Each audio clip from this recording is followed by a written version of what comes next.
Salut à tous, c'est Zelix. Dans cette nouvelle vidéo, je vais vous présenter le nouveau module EasyFlash, module qui a été intégré dernièrement dans la mise à jour 1.0.3 et qui sera disponible pour vous, je pense, fin de semaine prochaine. On est encore en phase de bêta dessus, mais bon, ça va plus tarder, quoi. Voilà. Allez, on se connecte comme d'habitude et je vous montre ça.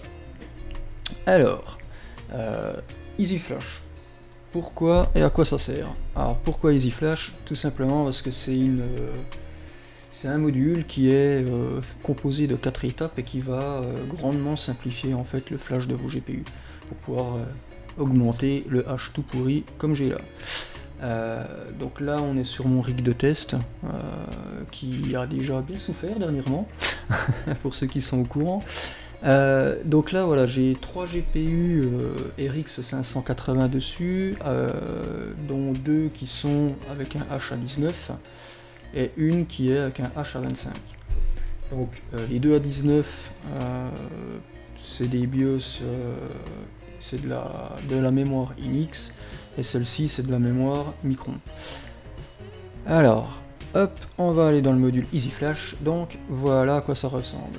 EasyFlash, c'est simple, rapide, composé de 4 étapes, on se casse pas la tête, il n'y a pas de ligne de commande, tout se fait directement au travers de la page web. Alors, l'étape 1, elle consiste en quoi? Tout simplement à analyser son matériel, connaître le type de GPU, bon, bien que vous savez ce que c'est, mais bon, c'est surtout pour connaître les informations comme le BIOS et le type de mémoire, parce que bon, des fois on achète un GPU, on pense avoir une mémoire Samsung et on se retrouve avec une Micron. Donc étape 1, on lance l'analyse. Voilà, l'analyse est terminée, ça nous a ouvert ici cette petite fenêtre dans laquelle on retrouve toutes les informations liées à notre carte, enfin à nos cartes. Ici donc on voit qu'on a bien nos 3 GPU, que c'est des ASIC de type Elsmer, qu'on a le code flash, et malheureusement ici on voit qu'on ne connaît pas le BIOS. En dessous on va avoir une autre analyse qui elle va nous fournir des informations intéressantes comme le type de mémoire. Là on voit qu'on a une Inix, que c'est un BIOS Polaris, on a une deuxième Inix avec un BIOS Polaris, et on a une troisième carte qui est celle que je vous disais, la Micron, avec un BIOS Polaris. Donc déjà, on sait où s'orienter et quoi chercher pour pouvoir flasher nos GPU et trouver le bon BIOS qui va bien. La deuxième étape, elle consiste en fait à sauvegarder vos BIOS et à les télécharger. Pourquoi? Tout simplement parce que si demain vous devez réinjecter le BIOS d'origine parce que celui que vous avez trouvé il ne convient absolument pas, vous chauffez comme pas possible, vous avez un H qui est complètement dégradé, vous serez bien content de pouvoir réinjecter le BIOS d'origine et repartir à zéro. Donc on clique sur le bouton, ça va nous dumper nos BIOS, les mettre dans une archive, et dès que la fenêtre s'ouvre, on va pouvoir les télécharger. Voilà, télécharger le BIOS. Bon, moi j'avais déjà fait mes tests. Hop, voilà, c'est téléchargé. Et si on ouvre, on a encore une information qui est intéressante, c'est que déjà on retrouve nos 3 BIOS, mais ça permet aussi de connaître la taille du BIOS. Très important. La ROM qui est là fait 512 kg. Dans certaines cartes, elle peut faire 256. Donc attention, vous ne pouvez pas injecter une ROM de 256 dans un BIOS qui a une ROM de 512, et inversement. Voilà. Une fois que l'étape 2 est faite, on peut passer directement à l'étape 3 qui est l'envoi en fait de votre BIOS, le BIOS modé, on va dire le BIOS mode, pour pouvoir l'injecter après dans vos GPU et surtout pouvoir déverrouiller cette fenêtre ici pour pouvoir sélectionner le GPU et lui envoyer le bon BIOS. Alors, moi je vais prendre mon BIOS Saphir, hop, en Linux. On va attendre qu'il le charge. Petite précision aussi, comme c'est écrit ici, seules les extensions .rom sont acceptées. Si vous avez des fichiers qui sont dans d'autres formats, c'est même pas la peine d'essayer. Si vous envoyez, vous allez avoir un message d'erreur qui vous dit seules les extensions en .rom sont prises en charge. Donc là, le fichier est prêt, hop, on l'envoie. BIOS importé avec succès. Et maintenant, comme je vous ai dit, on a accès à la liste des GPU et on peut flasher en fonction de ce qu'on a besoin. Donc moi je veux flasher le GPU 0, donc qui est en Unix. Donc le GPU 0 correspond à l'adaptateur qui est là. Donc 0, pour être sûr, on regarde ici ce qu'on appelle le bus ID. En fait, c'est les IRQ, chaque carte mère contient des IRQ, chaque périphérique a un IRQ attribué. C'est très important parce que si, comme là on voit qu'il y a une différence, là mon GPU 0 se retrouve en 2, par le petit utilitaire qui permet de connaître la mémoire, mais réellement c'est bien l'ID 0 qu'il faut utiliser pour flasher cette carte qui est là. Allez, on y va. Quand vous aurez flashé, vous allez avoir le résultat ici qui va apparaître. Ce sera tout bon ou tout mauvais. Si ATI Flash refuse de flasher votre carte pour X raison, bah, ça peut être par exemple le mauvais BIOS, la mauvaise taille de ROM, elle n'est pas signée comme il faut, vous aurez les messages d'erreur. Donc vous allez voir là, juste après avoir flashé. Hop, je clique sur flasher le GPU 0. Voilà, le petit pop-up qui vous dit attention, flasher un BIOS d'une carte, ce n'est pas sans risque. Effectivement, vous allez injecter en fait un nouveau BIOS dans une carte. Si jamais il y a un problème pendant la phase de flash, votre carte elle est morte, elle est HS. Donc attention, c'est pas anodin de flasher sa carte. Donc vous flashez une carte en connaissance de cause. Donc moi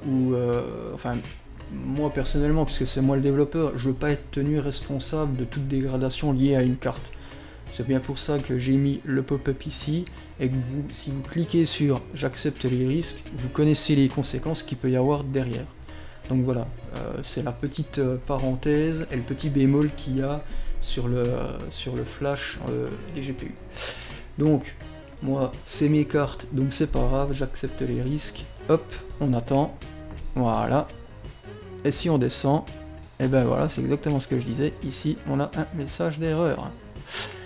Le message d'erreur, pourquoi? Tout simplement, comme il dit là, le SSID ne correspond pas. Alors c'est pas grave, je dois avoir un autre BIOS. On va prendre, je crois que j'avais pris celui-ci. Hop, c'est un BIOS que j'ai testé moi pour voir si je pouvais le faire. Hop, on envoie, on reprend le GPU 0 et on le flash. Hop, j'accepte les risques. Ah, ça met déjà plus de temps, c'est bon signe. Et si on regarde là, ah, alléluia, miracle. Donc ici, on a bien flashé notre GPU. Donc on voit que l'ancien SSID 3418, que le nouveau SSID il est en 3418, ouais, j'ai inversé, l'ancien est là, le nouveau est là, et après on retrouve toutes les informations que le BIOS contenait et qui a été injecté dans la carte. Donc pour pouvoir terminer le processus de flash, il nous dit bien ici, restart le système. Donc nous, on va redémarrer notre système et voir si notre hash a changé. C'est parti, hop, on vient ici, je vais faire un petit coup stop mineur. De toute façon il était déjà stoppé. Petite précision que j'ai oublié, étape 2 ici, même si c'est précisé là, vous voyez moi j'ai oublié de faire stop mineur avant d'arriver dans EasyFlash, automatiquement au moment du dump ici, le mineur sera arrêté, donc derrière il n'y a pas de risque. Allez, on reboot et on voit ce que ça donne. Hop, redémarrer, reboot. Donc hop, c'est parti, on se reconnecte dessus. Voilà. Hop, mineur en cours de démarrage. Donc là, le mineur se lance. Et ce qu'on fera, une fois qu'on aura vérifié notre hash, on ira retourner dans les informations de EasyFlash, on va refaire une analyse pour voir s'il y a des choses qui ont été remplacées au niveau du fichier d'analyse, la première ligne en fait. Ouais, le DAG est un peu long à charger parce que j'y mets toujours un échelonnage sur le chargement du DAG de 2 secondes. Hop. Allez.